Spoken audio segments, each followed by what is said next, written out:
Bidadi township ಯೋಜನೆ ವಿರೋಧಿಸಿ ರೈತರು ಪ್ರತಿಭಟನೆಯನ್ನ ನಡೆಸಿದ್ರಲ್ವಾ. ಬೈರಮಂಗಲ ಗ್ರಾಮದಲ್ಲಿ ಆ ಹೋರಾಟ ಮುಂದುವರಿತಾ ಇದೆ. ಕೈಯಲ್ಲಿ ಪೊರಕೆಯನ್ನ ಹಿಡಿದೇ ಪ್ರತಿಭಟನೆಯನ್ನ ಮುಂದುವರಿಸಲಾಗ್ತಾ ಇದೆ. ಪೂಜೆ ಮಾಡಿ ಆಕ್ರೋಶವನ್ನ ವ್ಯಕ್ತಪಡಿಸಲಾಗ್ತಾ ಇದೆ. ಶಾಸಕ ಎಚ್ ಸಿ ಬಾಲಕೃಷ್ಣ ವಿರುದ್ಧವಾಗಿ ಪ್ರಮುಖವಾಗಿ ರೈತರು ತಮ್ಮ ಸಿಟ್ಟನ್ನ ವ್ಯಕ್ತಪಡಿಸ್ತಾ ಇದ್ದಾರೆ. ಸೊ ಪೊರಕೆಗಳನ್ನೆಲ್ಲ ಅಲ್ಲಿಟ್ಟು ಪೊರಕೆಗಳಿಗೆ ಪೂಜೆ ಮಾಡಿ ಈಗ ಆಲ್ರೆಡಿ ಒಂದು ಹಂತದಲ್ಲಿ ಪೊರಕೆ ಪೂಜೆ ಆಗಿದೆ ಅಧಿಕಾರಿಗಳಿಗೆ.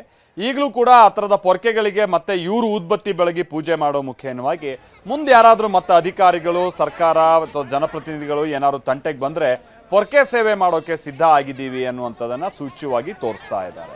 ಪ್ರಮುಖವಾಗಿ ಇವ್ರುಗಳು ಸಿಟ್ಟಿರೋದು ಶಾಸಕ ಎಚ್ ಸಿ ಬಾಲಕೃಷ್ಣ ವಿರುದ್ಧವಾಗಿ.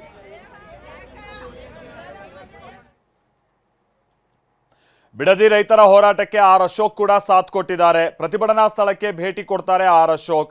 ಇವತ್ತು ಮಧ್ಯಾಹ್ನ 3 ಗಂಟೆಗೆ ಆ ಹೋರಾಟದಲ್ಲಿ ಭಾಗಿಯಾಗಿ ಮಂಡಲಹಳ್ಳಿ ರೈತರಿಗೆ ಧೈರ್ಯ ಹೇಳ್ತಾರೆ ಆರ್ ಅಶೋಕ್. ಗಲಾಟೆ ಸಂಬಂಧ ರೈತರ ವಿರುದ್ಧ ದೂರು ಕೂಡ ದಾಖಲಾಗಿದೆ.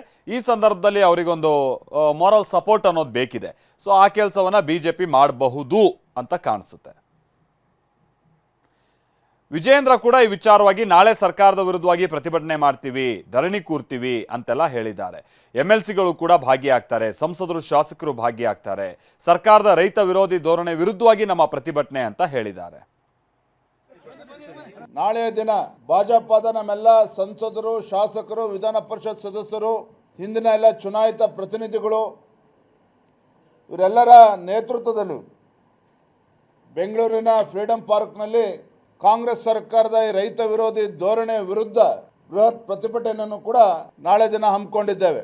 ನಾಳೆಯ ದಿನ ಭಾಜಪದ ನಮ್ಮೆಲ್ಲ ಸಂಸದರು, ಶಾಸಕರು, ವಿಧಾನ ಪರಿಷತ್ ಸದಸ್ಯರು, ಹಿಂದಿನ ಎಲ್ಲ ಚುನಾಯಿತ ಪ್ರತಿನಿಧಿಗಳು ಇವರೆಲ್ಲರ ನೇತೃತ್ವದಲ್ಲಿ ಬೆಂಗಳೂರಿನ ಫ್ರೀಡಂ ಪಾರ್ಕ್ನಲ್ಲಿ ಕಾಂಗ್ರೆಸ್ ಸರ್ಕಾರದ ರೈತ ವಿರೋಧಿ ಧೋರಣೆ ವಿರುದ್ಧ ಬೃಹತ್ ಪ್ರತಿಭಟನೆಯನ್ನು ಕೂಡ